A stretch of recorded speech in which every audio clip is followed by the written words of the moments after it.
বয়সে সন্তান দান করেছিলেন।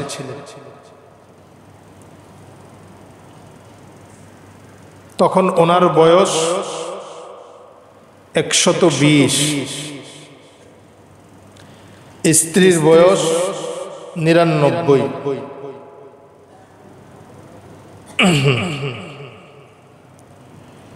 ওনাকে যখন সুসংবাদ দেওয়ার জন্য ফেরেশতারা আগমন করেছেন যে আপনার সন্তান হবে, তো ওনার স্ত্রী বলতেছিলেন, আলিদু ওয়া আনা আজুজ ওয়া হাযা বা'লি শাইখা,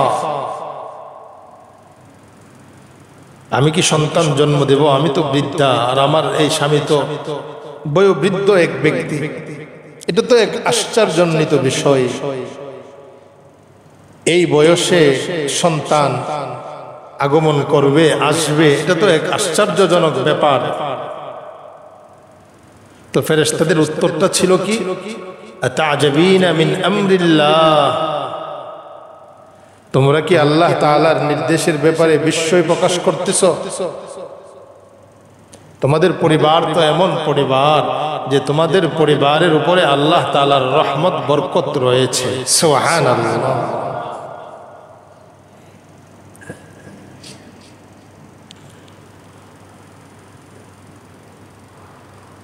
তো আল্লাহ তাআলা লম্বা ওয়াকিয়া আপনারা জানেন, বুখারীতে হাদিস এসেছে, ওনার প্রথম স্ত্রী যিনি হযরত সারা আলাইহিস সালাতু ওয়াস সালাম ছিলেন, ওনার ঘরে সন্তান আগমন করেনি। নিজ এলাকা থেকে নমরুদের আগুন থেকে মুক্ত হওয়ার পর আল্লাহ তাআলার নির্দেশে ইরাক থেকে সফর করে চলে যাচ্ছেন। কোথায় যাবেন? শাম দেশে যাবেন। যাওয়ার পথে ওনার স্ত্রীকে নিয়ে যাচ্ছিলেন এক জালেম বাদশা। সে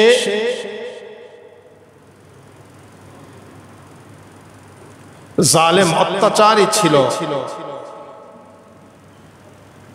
সে ওনাদেরকে দেখে ওনার স্ত্রীর প্রতি তার লালসা এসে গেছে। জিজ্ঞেস করলেন সে কে? তিনি বললেন সে আমার বোন। এমনিতে সকল মুমিন মুমিনা পরস্পর একজন আরেকজন কি বলেন? ভাই বোন। ইন্নামাল মুমিনুনা ইখওয়া, বোন বলেছেন। এই জন্যে তার রীতি ছিল যে যার সাথে বোন থাকবে বোনকে সে নির্যাতন করবে না বা তার দিকে তার খারাপ দৃষ্টি যাবে না, কিন্তু সে এটা অমান্য করেছে। তার দিকে তার হাতকে বাড়িয়ে দেওয়ার চেষ্টা করেছে। আমি সংক্ষিপ্ত আকারে বলতেছি, লম্বা ঘটনা।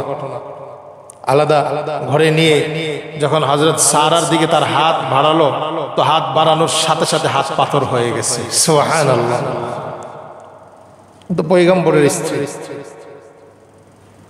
আবার ক্ষমা চাইছে, উনি দোয়া করছেন, আবার হাত বাড়াইছে, হাত পাথর হয়ে গেছে। তখন সে কি করলো? এই বাদশা সারাকে একজন বাদী উপহার দিচ্ছে।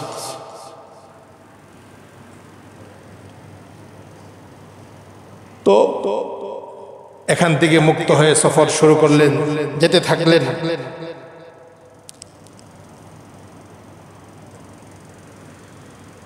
তো যেতে যেতে সিরিয়াতে যাওয়ার পর হযরত সারা নিজে থেকেই প্রস্তাব করলেন, আমার তো সন্তান হচ্ছে না, তো আমি প্রস্তাব করতেছি আমাকে যে সেবিকা আমাকে দেওয়া হয়েছে হাদিয়া, আমি তাকে আপনার কাছে বিবাহ দিতে চাই। সুবহানাল্লাহ। প্রথম স্ত্রী প্রস্তাব করতেছে। ঠিক আছে, হযরত ইব্রাহিম আলাইহিস সালাতু ওয়াস সালাম হযরত হাজারকে বিবাহ করলেন।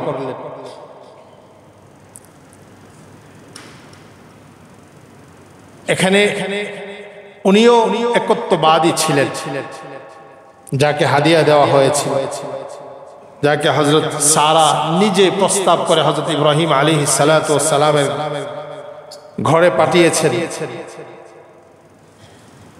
তো হযরত হাজার যখন হযরত ইব্রাহিম আলাইহিস সালাতু ওয়াস সালামের ঘরে আগমন করলেন, এই শেষ সময়ে আল্লাহ তাআলা ওনার ঘরে হযরত ইসমাঈল আলাইহিস সালাতু ওয়াস সালামের সুসংবাদ দান করেছেন। সুবহানাল্লাহ। প্রথম স্ত্রীর তো সন্তান নেই, তো আল্লাহ তাআলা পরবর্তীতে প্রথম স্ত্রীকেও সন্তান দান করছেন। উনি হলেন হযরত ইসহাক আলাইহিস সালাতু ওয়াস সালাম। সুবহানাল্লাহ। এই এতগুলো পুরস্কার পেয়ে ইব্রাহিম আলাইহিস সালাম যে দোয়াটা করছেন, এটাও আল্লাহ তাআলা কোরআনে কারীমে বর্ণনা করে দিয়েছেন। ইব্রাহিম আলাইহিস সালাতু ওয়াস সালাম বৃদ্ধ বয়সে সন্তান পাওয়ার পরে দোয়া করছেন, সকল প্রশংসা ওই আল্লাহর, যিনি আমাকে বৃদ্ধ বয়সে সন্তান দান করেছেন। সুবহানাল্লাহ। সাথে সাথে এটাও বলছেন, ইন্না রাব্বী লাসামিউদ দুআ, আমার রব, আমার প্রতিপালকই একমাত্র দোয়া কবুল করে থাকেন। সুবহানাল্লাহ। সুবহানাল্লাহ। সন্তান দুনিয়াতে আগমন করলো, অনেক সময়ের পর আল্লাহ তাআলা এত বড় সুসংবাদ দিয়েছেন। তো সুসংবাদ পাওয়ার সাথে সাথে আবার নির্দেশ, পরীক্ষা শুরু হয়ে গেছে। যে আল্লাহ তাআলার যত কাছের তার পরীক্ষা তত বড় হয়। কি নির্দেশ? এই নবজাতক শিশু এবং তার মা উভয়কে আপনি ওই এলাকাতে মক্কায়, তখন সেখানে কোনো জনবসতি নেই, কোনো মানুষ নেই, চাষাবাদের উপযুক্ত কোনো ভূমি নেই, পাথরের ভূমি, ওখানে আপনি এদেরকে রেখে আসেন। আল্লাহ তাআলার পক্ষ থেকে নির্দেশ পাইছেন, সফর করতে শুরু করলেন। আসলেন জনমানবহীন এই ভূমিতে। উনি ওনার স্ত্রী এবং ওনার সন্তানকে রেখে চলে যাচ্ছেন। রাখার পরে আল্লাহ তাআলার নির্দেশ যে এবার আপনি চলে যান। সুবহানাল্লাহ। চলে যান আপনি। স্ত্রীকে বলার সময়ও নেই যে আমাকে আল্লাহ তাআলা নির্দেশ করছে, আমি চলে যাচ্ছি। উনি তো আল্লাহ তাআলার খলিল, আল্লাহ তাআলার বন্ধু। শোনার সাথে সাথে ওনার ভিতরে এই ইয়াকিন, আল্লাহ তাআলা আমাকে নির্দেশ করতেছেন, মানে কি আল্লাহ তাআলাই তাদের দায়িত্ব নিয়ে নিয়েছেন। সুবহানাল্লাহ। সুবহানাল্লাহ। চলে যাইতেছেন। পিছন থেকে হযরত হাজার আলাইহিস সালাতু ওয়াস সালাম তিনি বলতেছেন, আপনি চলে যাচ্ছেন, আমাদেরকে অল্প খাবার, সামান্য একটু পানি দিয়ে চলে যাচ্ছেন, আমাদেরকে কিছু বলে যান না। ইব্রাহিম আলাইহিস সালাতু ওয়াস সালাম চলে যাচ্ছেন, কোনো কথা বলতেছেন না। উনি তো পয়গম্বরের স্ত্রী, তিনি বলতেছেন, আপনি কি এই কাজগুলো যে করতেছেন, আমাদেরকে যে এখানে রেখে যাচ্ছেন, এটা কি আল্লাহ তাআলার নির্দেশে করতেছেন? পয়গম্বর বলছেন, হ্যাঁ, আমি আল্লাহ তাআলার নির্দেশে এই কাজ করতেছি। তখন হযরত হাজার বললেন, তাহলে আমরা আর চিন্তিত হব না, যিনি আপনাকে নির্দেশ দিয়েছেন তিনি আমাদেরকে এখানে সবকিছুর ব্যবস্থা করে দিবেন। সুবহানাল্লাহ।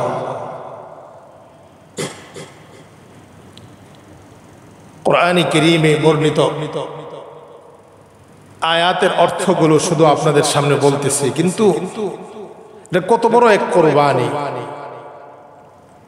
নিজের সন্তানকে, নিজের স্ত্রীকে, জনমানবহীন, না কোনো খাবারের ব্যবস্থা আছে, না কোনো পানির ব্যবস্থা আছে। তো ইব্রাহিম আলাইহিস সালাতু ওয়াস সালাম ওখানে উনি ওনার সন্তানদের প্রতি ওনার যে দায়িত্ব সেটা তিনি পালন করেছেন। তাদেরকে ওখানে রেখে উনি একটু দূরে এসে পাহাড়ের আড়াল হয়ে এবার তাদের সকল ব্যবস্থাপনার জন্য আল্লাহ তাআলার কাছে দোয়া করতে শুরু করলেন। সুবহানাল্লাহ।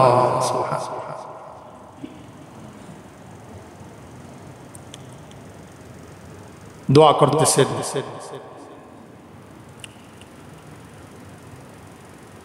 রব্বি জাআল হাযা বালাদান আমিনা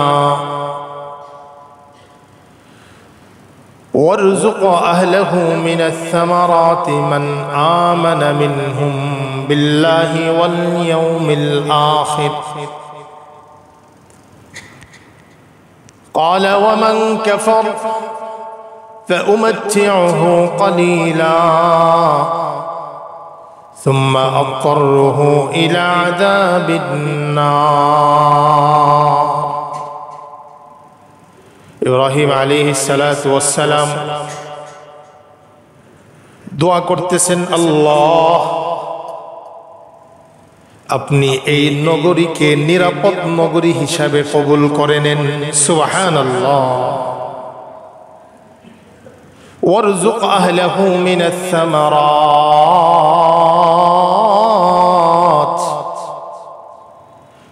মান আমানা মিনহুম বিল্লাহি ওয়াল ইয়াউমিল আখির। রব্বুল আলামিন এই শহর চাষাবাদের উপযুক্ত নয়, তারপরেও আপনার কাছে আরজি, আপনি এই শহরের অধিবাসীদের মধ্য থেকে যারা মুমিন হবে আপনি তাদেরকে ফলের নিয়ামত আপনি ব্যবস্থা করে দেন। সুবহানাল্লাহ। ইব্রাহিম আলাইহিস সালাতু ওয়াস সালাম এই দোয়া করতে গিয়ে শুধু মুমিনদের কথা বলছেন। আল্লাহ বলেন না, মুমিন না, মুমিনদের বরকতে দুনিয়াতে যত কাফের থাকবে এদেরকেও আমি নিয়ামত দান করব, তবে তাদের এই নিয়ামত হবে সামান্য তুচ্ছ দুনিয়ার নিয়ামত, দুনিয়া থেকে চলে যাবে, জাহান্নামে নিক্ষিপ্ত হবে।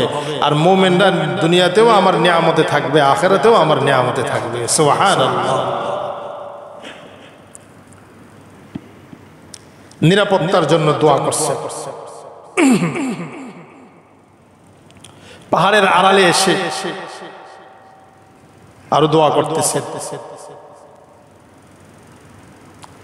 ربنا إني أسكنت من ذريتي بواد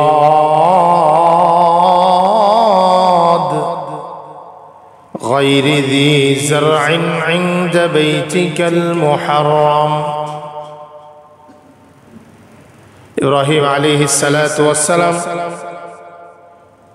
নিজের স্ত্রীকে, সন্তানকে জনমানবহীন মরুভূমিতে রেখে পাহাড়ের আড়ালে এসে আল্লাহর কাছে দোয়া করতেছেন, ওগো আমার রব, ওগো আমার প্রতিপালক, আমি তো এই যে কাজ করেছি এটা আপনার হুকুমে করেছি, আপনাকে খুশি করার জন্য করেছি। আমি আমার পরিবারকে এমন এক ভূমিতে বাসস্থান করে দিয়েছি যে ভূমির মধ্যে চাষাবাদের ফসলাদির কোনো সুযোগ নেই। এখানে ইব্রাহিম আলাইহিস সালাতু ওয়াস সালাম এমনটা বলেন নাই যে এখানে পানি নেই, খাবার নেই, এই সব কিছু না বলে শুধু এতটুকু বলেছেন, ফসলের উপযুক্ত নয় এই ভূমিতে আমি আমার পরিবারকে আপনার নির্দেশে রেখে গেছি, তবে তাদেরকে আমি যেখানেই রেখে যাচ্ছি এর পাশেই হলো আপনার ঘর। সুবহানাল্লাহ। এর পাশেই হলো আপনার ঘর, আমি তাদেরকে এখানে রেখে যাচ্ছি, তাদের জন্য নিরাপত্তার দোয়া করেছি। এটা বাবার জন্য দায়িত্ব যে বাবা সন্তানকে নিরাপত্তার জন্য চেষ্টা করবে। তো তিনি কি করলেন, কার কাছে দোয়া করলেন বলেন? আল্লাহ তাআলার কাছে দোয়া করলেন। আরো দোয়া করছে, আপনার ঘরের পাশে রেখে যাচ্ছি, আমি চাই যে আমার পরিবার বর্গের যারা তারা আপনার এই ঘরের পাশে নামাজের পরিপূর্ণ ব্যবস্থাপনা করবে। সুবহানাল্লাহ। আর এই দোয়াটাও করছে পাশাপাশি। এরা তো এখানে একাকী, তো আপনি কিছু মানুষের দিলকে তাদের দিকে ধাবিত করে দেন, তাদের দিকে যেন তারা আসতে একবারে পাগল পাড়া হয়ে যায়। এই দোয়াটাও করছেন যে কিছু মানুষের অন্তরকে এই শহরের জন্য আপনি ধাবিত করে দেন, দোয়া করছেন, আল্লাহ এখানে তো ফসলের উপযুক্ত ভূমি নেই, আপনি তাদেরকে রিজিকের ব্যবস্থা করেন যাতে করে তারা আপনার কৃতজ্ঞতা জ্ঞাপন করে। সুবহানাল্লাহ। ইব্রাহিম আলাইহিস সালাতু ওয়াস সালামের এই দোয়া জনমানবহীন এক ভূমিকে আল্লাহ তাআলা দুনিয়ার সবচাইতে নিরাপদ শহর বানিয়ে দিয়েছেন। সুবহানাল্লাহ। এই শহরের ব্যবস্থাপনা, পানির ব্যবস্থাপনা, খাবারের ব্যবস্থাপনা, এই সব কিছু আল্লাহ তাআলা পয়গম্বর ইব্রাহিমের কুরবানি সন্তানদেরকে কোনো ব্যবস্থাপনা নেই রেখে গিয়েছেন। তো ইব্রাহিম আলাইহিস সালাতু ওয়াস সালামের পরিবারের বরকতে কিয়ামত পর্যন্ত আল্লাহ তাআলা এই শহরবাসীর জন্য খাবার পানাহারের ব্যবস্থা করে দিয়েছেন। সুবহানাল্লাহ।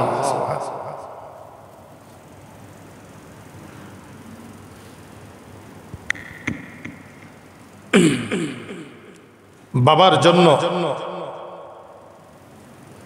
উচিত যে তিনি তার সন্তানের নিরাপত্তার জন্য আল্লাহ তাআলার কাছে দোয়া করবেন। ইব্রাহিম আলাইহিস সালাতু ওয়াস সালাম যেমনি ভাবে দোয়া করেছেন, সন্তান বড় হওয়ার পর আল্লাহ তাআলা নির্দেশ দিয়েছেন। এখানে অনেক লম্বা ঘটনা আছে, আমি শুধু বাইতুল্লাহ নির্মাণের ঘটনার পরে যে দোয়াগুলো করেছে সেগুলো আপনাদেরকে বলার জন্য আগের এই কথাগুলো বলেছি। এ তো হলো সন্তান রেখে যাওয়ার সময় দোয়া। আবার যখন হযরত ইসমাঈল আলাইহিস সালাতু ওয়াস সালাম বড় হলেন, তখন ওনার মা দুনিয়াতে নেই। ইব্রাহিম আলাইহিস সালাতু ওয়াস সালাম আসছেন, তখন জানতেন যে এখানে বাইতুল্লাহ আছে, কিন্তু বাইতুল্লাহর ঘর তখন পরিপূর্ণ নির্মিত ছিল না।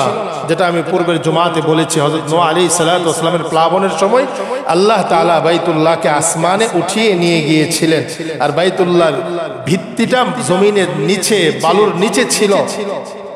হযরত ইব্রাহিম আলাইহিস সালাতু ওয়াস সালামকে আল্লাহ তাআলা সেই জায়গাটা জিবরাইলের মাধ্যমে দেখিয়ে দিয়েছেন। সুবহানাল্লাহ।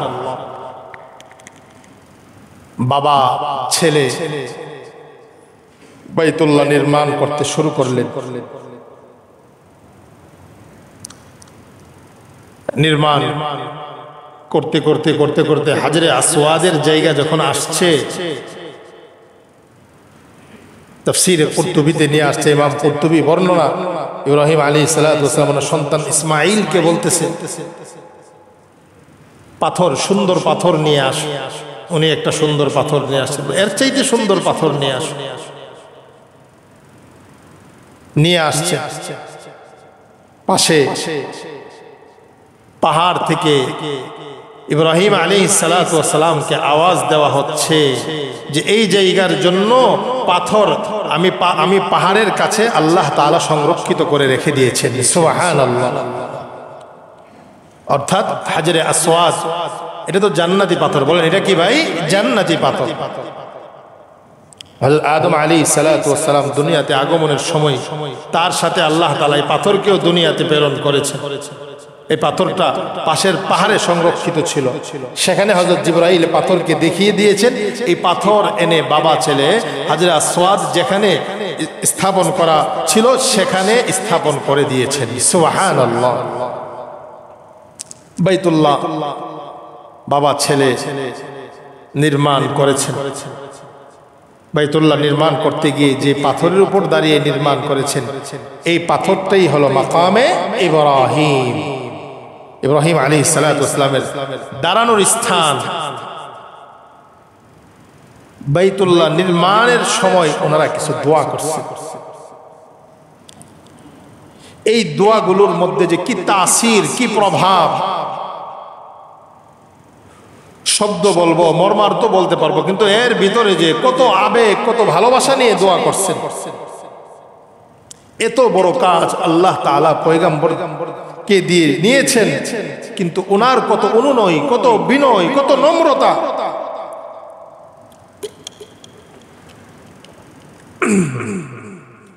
উনি দোয়া করছেন আল্লাহ তাআলার কাছে, আল্লাহ তাআলা এই দোয়াটাকে পছন্দ করছেন।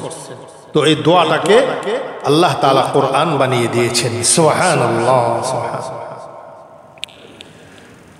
وإذ يرفع إبراهيم القواعد من البيت وإسماعيل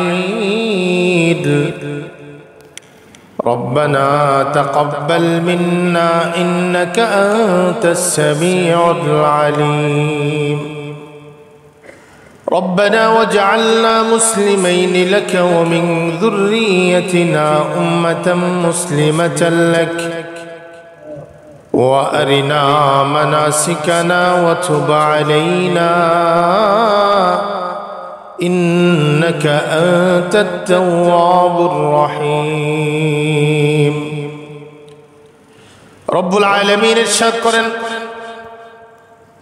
ওগো পয়গম্বর কোরআনে কারীমে আপনি ওই সময়ের কথা স্মরণ করুন যখন বাইতুল্লাহ নির্মাণ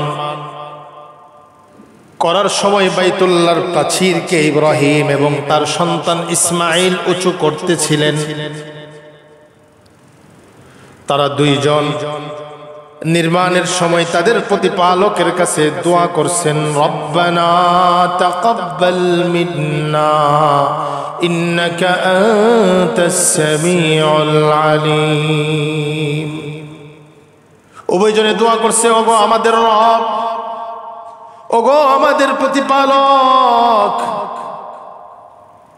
তাকাব্বাল মিন্না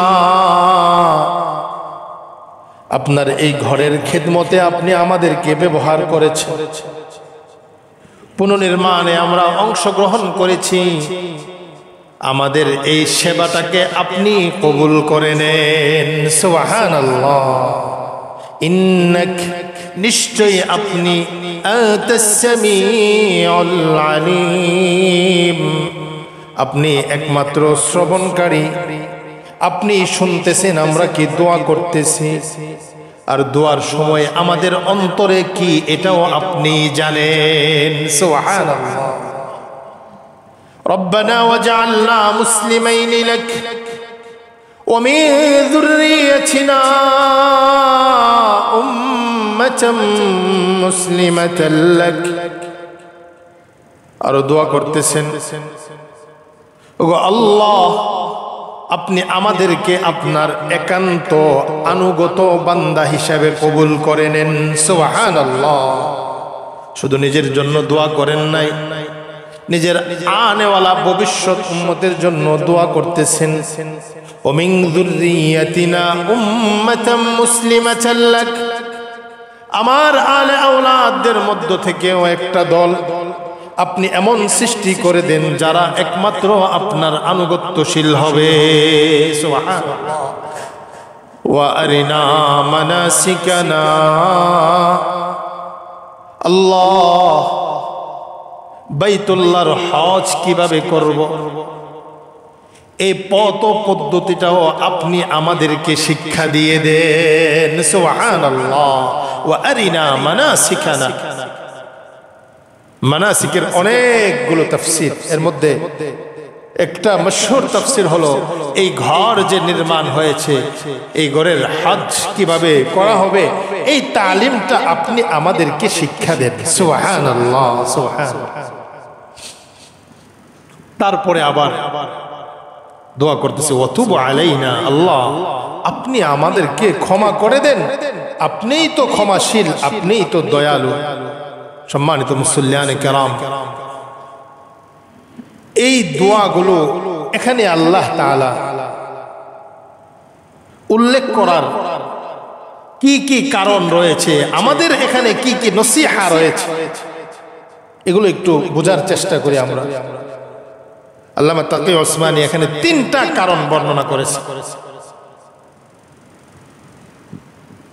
তোর মধ্যে একটা হলো যে পয়গম্বরগণ ওনারা আল্লাহ তাআলার নির্দেশে এত বড় বড় খেদমত করেছেন আল্লাহর ঘর আল্লাহর নির্দেশে তিনি নির্মাণ করেছেন করার পরেও অহংকার প্রদর্শন করেন নাই বরং বিনয়ের সাথে আল্লাহ তাআলার কাছে আবেদন করতেছেন আল্লাহ এই কাজ করতে গিয়ে আমি তো মানুষ যদি কোনো ভুল ভ্রান্তি হয়েও থাকে আপনি এটা ক্ষমা করে আমার এই কাজটাকে কবুল করে নেন। সুবহানাল্লাহ, সুবহানাল্লাহ। এখানে আমাদের জন্য অনেক বড় নসিহত। আমরা যে কাজগুলো আল্লাহ তাআলাকে খুশি করার জন্য করি, আল্লাহ তাআলা যাদেরকে এই মসজিদ নির্মাণের জন্য ব্যবহার করেছেন তাদের জন্য এখানে তালিম, নসিহা, শিক্ষা, যাদের অর্থকে আল্লাহ তাআলা দ্বীনের পথে ব্যবহার করতেছেন, যাদের শ্রমকে আল্লাহ তাআলা দ্বীনের পথে ব্যবহার করতেছেন, যাদের সময়কে আল্লাহ তাআলা দ্বীনের কাজের জন্য ব্যবহার করতেছেন, তাদের জন্য গুরুত্বপূর্ণ নসিহত যে আমি এই কাজটা একমাত্র আল্লাহ তাআলাকে খুশি করার জন্য করতেছি। এখানে আমার কোনো অহমিকা, আমার কোনো বড়ত্ব যে আমি এটা করেছি, আমি ওইটা করেছি, এমনটা যেন আমরা না বলি। এখানে আমাদের জন্য নসিহত, তালিম, শিক্ষা।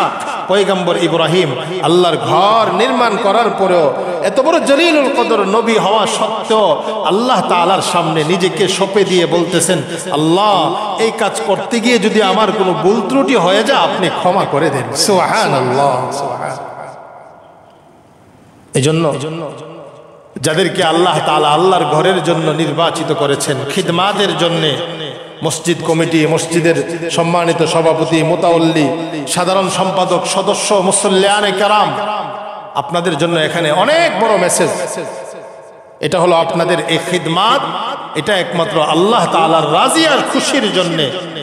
এখানে অহংকার, অহমিকা দেখানোর কোনো অবকাশ নেই। বরং এত বড় দায়িত্ব পাওয়ার পরে আমার দ্বারা হচ্ছে কি হচ্ছে না এটার জন্য আমি বারবার আল্লাহ তাআলার দরবারে নিজেকে সঁপে দেব এবং আল্লাহ তাআলার কাছে ক্ষমা চাইব। আল্লাহ এত বড় দায়িত্ব আপনি আমার উপরে অর্পণ করেছেন, আমি তো কতটুকু পালন করতেছি আমি তো জানি না। আমার কোনো ভুল ত্রুটি হয়ে থাকলে পয়গম্বর যেভাবে আপনার কাছে ক্ষমা চেয়েছেন আমিও ক্ষমা চাইতেছি, আপনি আমার খিদমত কবুল করে আমাকে ক্ষমা করে দেন। সুবহানাল্লাহ।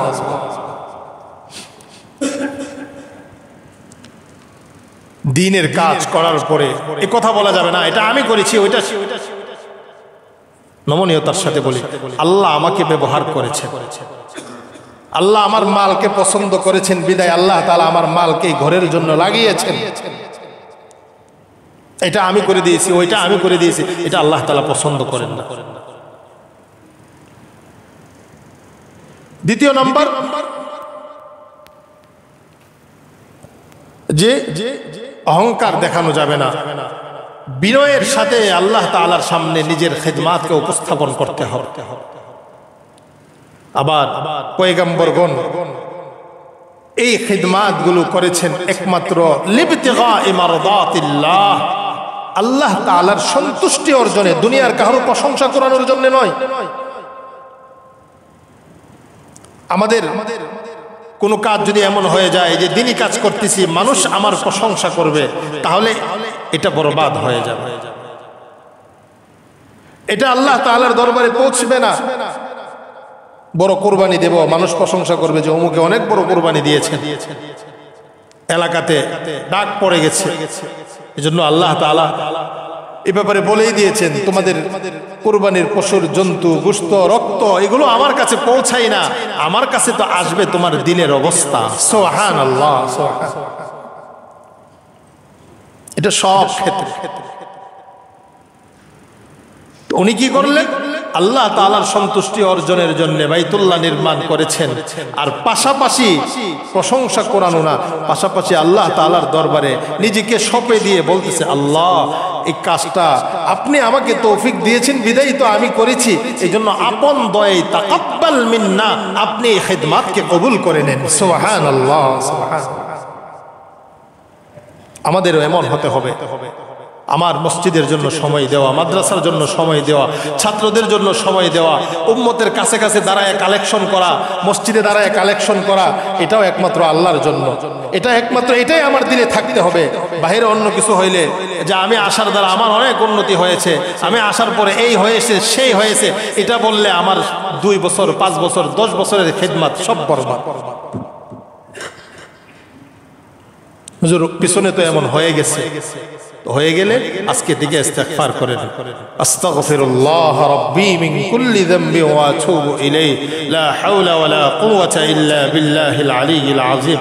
ইস্তেগফার করে ক্ষমা চাইবেন তো আল্লাহ তাআলা পিছনের গুলোকে শুধরাইয়া দিবেন। সুবহানাল্লাহ।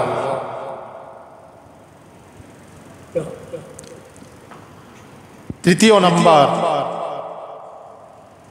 ইব্রাহিম আলাইহিস সালাতু ওয়াস সালাম এর দোয়া আল্লাহ তাআলা ওনার নসলে হযরত ইব্রাহিম, ওনার সন্তান হযরত ইসমাঈলের নসলে আল্লাহ তাআলা মক্কা নগরীতে আমাদের নবী, আপনার নবী, শেষ নবীকে প্রেরণ করেছেন। সুবহানাল্লাহ। নবীজি সাল্লাল্লাহু আলাইহি ওয়াসাল্লামকে সাহাবায়ে কেরাম জিজ্ঞেস করতেছেন, ইয়া রাসূলুল্লাহ, আপনার আগমন, বলে আমার আগমন হলো পয়গম্বর ইব্রাহিমের দোয়া। আর হযরত ঈসা আলাইহিস সালাতু ওয়াস সালাম আমি যে আগমন করব এজন্য তিনি ওনার উম্মতের কাছে সুসংবাদ প্রদান করে গেছেন। সুবহানাল্লাহ। ইদানিং সময়ে একটা বিষয় খুব আলোচিত, আমাদের নবীজি নবী হবেন, এটা আল্লাহ তাআলার ইলমে পূর্ব থেকেই ছিল। একটা হলো তাকদীর, তাকদীর নির্ধারিত, উনি শেষ নবী হবেন, শ্রেষ্ঠ পয়গম্বর হবেন, এটা আল্লাহ তাআলার ইলমে আছে। আবার ওনার আগমনের জন্য পয়গম্বর ইব্রাহিম দোয়া করবেন, এটাও আল্লাহ তাআলা জানেন। কিন্তু এটা কি পৃথিবীর শুরু থেকেই বাস্তবায়ন হয়েছে, নাকি এটা বাস্তবায়নের একটা সময় হবে? কি বলেন? একটা সময় হবে যে এই সময়ে পয়গম্বর ইব্রাহিম আসবেন, বাইতুল্লাহ নির্মাণ করবেন, আখিরি নবীর জন্য দোয়া করবেন, আখিরি নবী দুনিয়াতে আগমন করবেন।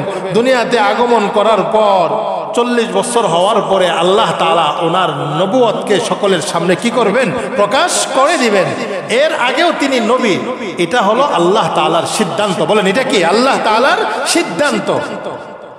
ভবিষ্যতে একজন আপনার সন্তান হাফেজ হবে, আপনি জানেন না, কিন্তু আল্লাহ তাআলার ইলমে আছে কি নাই? বলেন আছে। যে হাদিসে আসছে আমাদের নবী হযরত আদম পানি এবং মাটিতে ছিল, তখনও আমাদের নবী নবী ছিলেন। মানে কি? আল্লাহ তাআলার সিদ্ধান্ত তখনই হয়ে গেছে যে আমাদের নবী তিনি বিশ্ব নবী হবেন। সুবহানাল্লাহ। উনি দুনিয়াতে আগমন করার পর নবুয়ত প্রাপ্তির আগ পর্যন্ত উনি নবী, এটা তো কেউ বলতে পারে নাই, উনি নিজেও জানে নাই যে উনি নবী হবেন। যেদিন ওনার উপরে ইকরা বিসমি রাব্বিকাল্লাযী খালাক নাজিল হয়েছে, সেদিন থেকে আল্লাহ তাআলা ওনাকে নবুয়ত দান করেছেন। সুবহানাল্লাহ। কিন্তু এর আগে হাদিসে যে আসছে তিনি নবী ছিলেন, মানে আল্লাহ তাআলার সিদ্ধান্ত হয়েছিল যে তিনি কি হবেন? বিশ্ব নবী হবেন, আখিরি নবী হবেন। এটা এক জিনিস। আর নবুয়ত প্রকাশ পাওয়া, যেদিন ওহী নাজিল হয়েছে, নবুয়ত শুরু হওয়া, এটা হলো আরেক জিনিস। দুইটাকে একাকার করে এক ভাই এক আলেমকে ফতোয়া দিয়ে দিয়েছেন যে উনি কি করছেন, হযরতকে কি কাফের বলে দিয়েছেন, যে উনি তো আল্লাহর রাসূলের নবুয়তকে অস্বীকার করেছে। সকলে বলি নাউযুবিল্লাহ। আহলে সুন্নাত ওয়াল জামাতের বিশ্বাস এটাই, যেদিন থেকে ইকরা বিসমি রাব্বিকাল্লাযী খালাক নাজিল হয়েছে, সেদিন থেকে আল্লাহ তাআলা তার হাবিবের প্রতি ওহী নাজিল করেছেন, এবং সেদিন থেকে সকলকে হাবিবের কথা অনুসরণ করা আবশ্যক, ওয়াজিব হয়ে গেছে। নবীর প্রতি ঈমান আনা আবশ্যক হয়ে গেছে। সেদিন থেকে মুহাম্মদুর রাসূলুল্লাহ সাল্লাল্লাহু আলাইহি ওয়াসাল্লাম তিনি আল্লাহ তাআলার মনোনীত পয়গম্বর, এটা মানুষের সামনে প্রকাশ পেয়েছে। কিন্তু আল্লাহ তাআলার ইলমে তো আদম দুনিয়া সৃষ্টি হওয়ার আগে আল্লাহর নবী যে বিশ্ব নবী হবেন সেটা নির্ধারিত ছিল। সুবহানাল্লাহ। সুবহানাল্লাহ। সম্মানিত উপস্থিতি, হযরত ইব্রাহিম আলাইহিস সালাতু ওয়াস সালাম বাইতুল্লাহ নির্মাণের সময় দোয়া করছেন, আল্লাহ এই যে শহরটা মানুষ নেই, এই শহরে আপনি একজন পয়গম্বর পাঠাইবেন যিনি কোরআন তেলাওয়াত করবে, কোরআন তেলাওয়াত শিক্ষা দিবে, কোরআনের বিধিবিধান শিক্ষা দিবে, মানুষের দিল পরিচ্ছন্ন করবে। আমার আপনার নবী বলেন, এই যে ইব্রাহিম দোয়া করে গেছেন, এই দোয়ার ফসল হইল আমি মুহাম্মদুর রাসূলুল্লাহ সাল্লাল্লাহু আলাইহি ওয়াসাল্লাম, আল্লাহ তাআলা আমাকে এই শহরে প্রেরণ করেছেন। নবী আলাইহিস সালাতু ওয়াস সালাম দুনিয়াতে আইসা কি 4টা কাজ করবেন এটাও আল্লাহ তাআলা পয়গম্বর ইব্রাহিমের দোয়ার মাধ্যমে প্রকাশ করে দিয়েছেন। সুবহানাল্লাহ। এক নম্বর হলো কোরআন কারীমের তেলাওয়াত, কোরআন কারীমের তালিম, কোরআন কারীমের বিধিবিধান এবং দিলকে কুফর শিরিক থেকে রিয়া কিবির থেকে মুক্ত করা। এই 4 কাজ নিয়ে নবীজি দুনিয়াতে আগমন করেছিলেন। এই 4 কাজের সাথে যারাই সম্পৃক্ত হবে আল্লাহ তাআলা তাদেরকে দামি বানিয়ে দিবেন। সুবহানাল্লাহ। এই হলো হযরত ইব্রাহিম আলাইহিস সালাতু ওয়াস সালামের দোয়া, যেটা আবেগ আপ্লুত ছিল। আল্লাহ তাআলা প্রত্যেকটা দোয়া কবুল করেছেন। সুবহানাল্লাহ। একমাত্র কিসের কারণে বলেন? একনিষ্ঠতার কারণে। বলেন কিসের কারণে ভাই? একনিষ্ঠতার কারণে, ইখলাসের কারণে। এই জন্য আমাদের জন্য